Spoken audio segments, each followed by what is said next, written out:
What's going on, everybody? Welcome back to the Rocky Mountain EDC channel. Really excited to share a little video with you guys today, just a quick one, on a knife that honestly surprised me.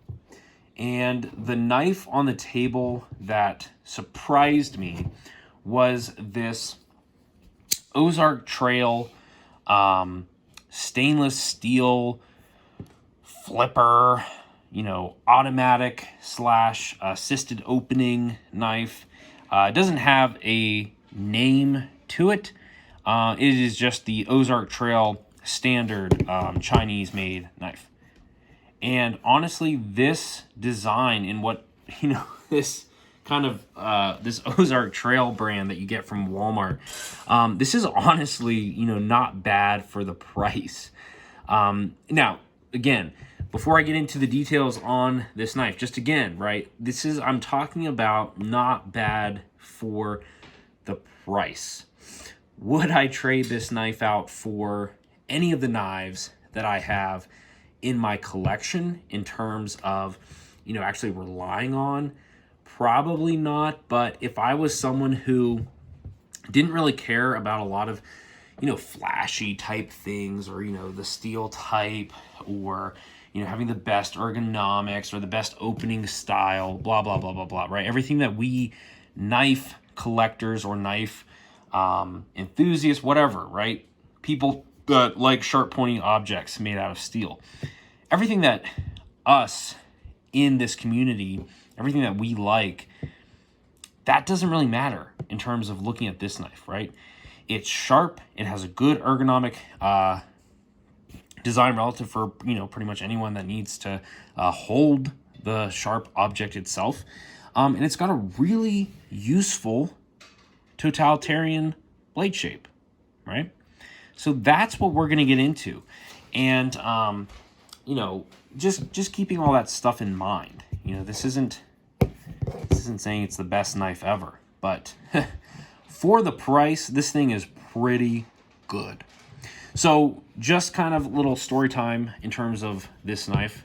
So Ozark Trail, going to be a Chinese made or a Chinese company trademark name under Walmart. So you can get a lot of Ozark Trail products, and they're honestly not bad. I mean, it's a budget-friendly brand under Walmart in the outdoors category and selection.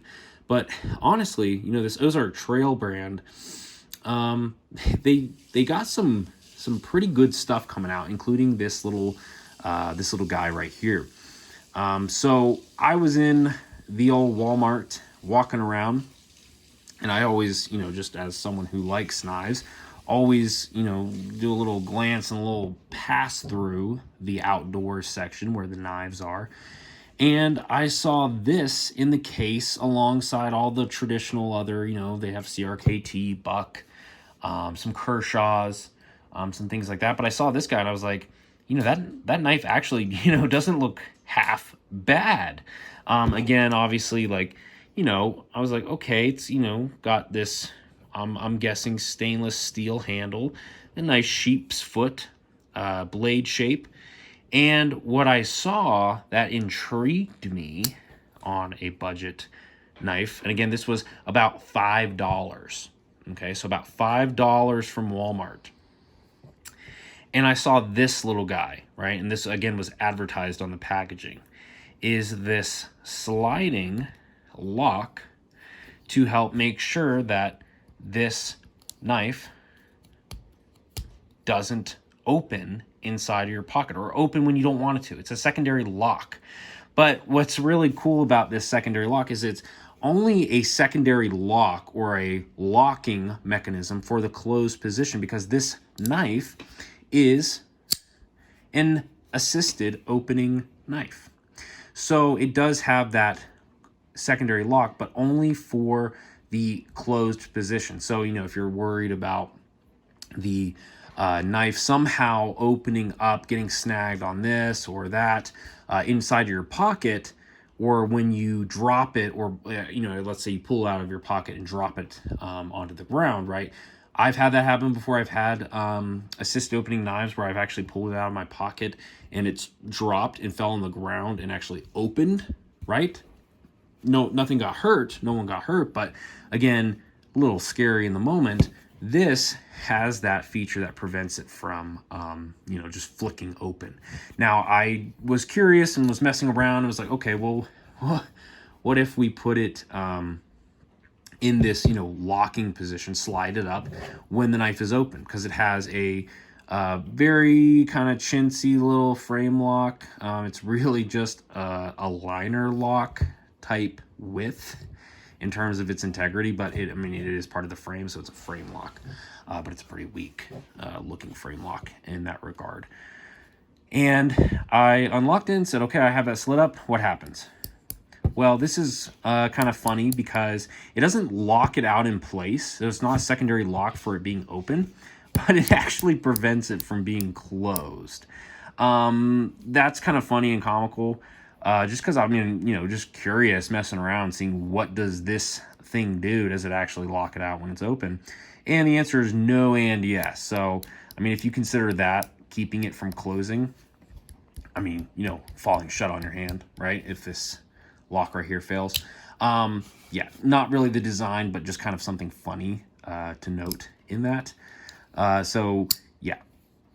is that unique property that kind of drew me to this little Ozark trail knife.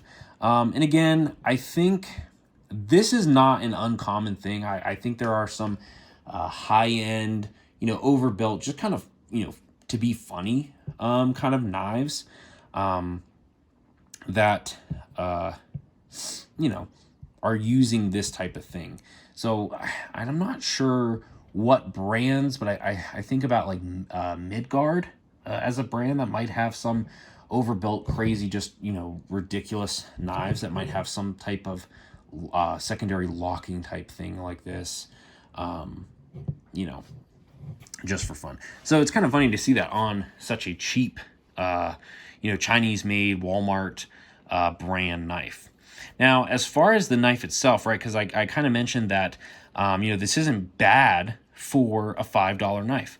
Again, it's assisted opening. I don't really like assisted opening knives in general. If it's going to be assisted or in that type of category, right, I prefer it to be an automatic knife, or preferably I prefer just a manual knife. I know in terms of the assisted opening, right, this is going to be really good for those that can't carry or can't own automatic knives, but can kind of get around that law with assisted opening. Not really big on it, but as far as assisted opening knives go, this isn't bad. It's pretty solid in terms of that spring. It's definitely on the snappy side. It is a heavy knife, right? So that stainless steel handle, when you're looking, that's adding some weight. And when you have a heavy knife like that and you can feel the assisted opening when it fires out the blade, really shaking the entire knife, that's a pretty strong spring that they got in there, just kind of from that observation. It does have obviously two forms of deployment. So it has the flipper and then it has the thumb studs. I'm much more of a thumb stud person myself. Preferably, I prefer thumb studs over a flipper any day. They just feel more natural. They just feel more comfortable. And these thumb studs, again, on this, look at that, right? They're sticking out proud on the sides there. So you get plenty of purchase in terms of getting your thumb up on there. And they do have, just kind of a slight gradual ramp on that thumb stud. Nothing crazy, right? Nothing impressive. But they have that on there nonetheless. And they work, decently well, right? And the action feels good. It has solid lockup every time. Every time I have fired out this knife, it has locked up solidly. And I'd say this is about a 50% lockup with that frame lock on the tang of the knife itself. So that's pretty nice. And it does actually have a detent ball in there as well. detent ball, I don't know if that really matters with it being assisted opening. You could kind of get away with a detent ball on that, but nonetheless, it has that feature, and it proudly has made in China here on the steel. And honestly, here, looking at the lock side, right, we have this pocket clip. It is a only one single position pocket clip, and that is going to be a tip down carry pocket clip. But honestly, I mean, for this cheap of a knife, right, it's got a loop over design, kind of a deep carry, and it's actually got some pretty good retention. It slides in and out of the pocket really nice. So not bad, right? For $5. I mean, that is kind of impressive. So the last thing I want to talk about, right, with this company and this type of knife itself, these really, really low end in terms of budget, right? Nothing knocking the knife. I mean, this thing's going to do pretty much any task you need it to. I mean, it's a sharp piece of steel, but really what's cool about this knife is the blade shape. I mean, it is a hollow grind, sheep's foot style blade shape. So this is going to be really utilitarian and, you know, kind of giving you this really good control, getting access to the tip. You know, it's kind of non-threatening too. It's not a, you know, super pointy, super over the top kind of blade point here. So that's really nice. And, you know, for the most part, it came sharp, you know, relatively to what I would expect. And this is probably going to be some type of, you know, budget stainless steel, whether it's, I mean, it could range from 3CR 18 MOV to 8CR 13 MOV. It could be OS 8. It could be anything not even labeled in that category, right? I mean, I don't know. It could be an unlabeled, uncategorized stainless steel. But this is going to be easy to sharpen, I guarantee you. It's not going to have the highest edge retention. I bet it's not going to shatter on you. But I bet it's going to be easy to sharpen. And this is going to get a lot of your main tasks done that you need it to get done. And honestly, for $5, right, everything that I mentioned, it's a pretty sleek design too, which typically is something that you don't get from budget knives. I mean, they're usually pretty ugly looking in my opinion, but I mean, this thing is kind of sleek looking in a way. I mean, there was some thought put into this Ozark Trail stainless steel sheep foot assisted opening flipper, right?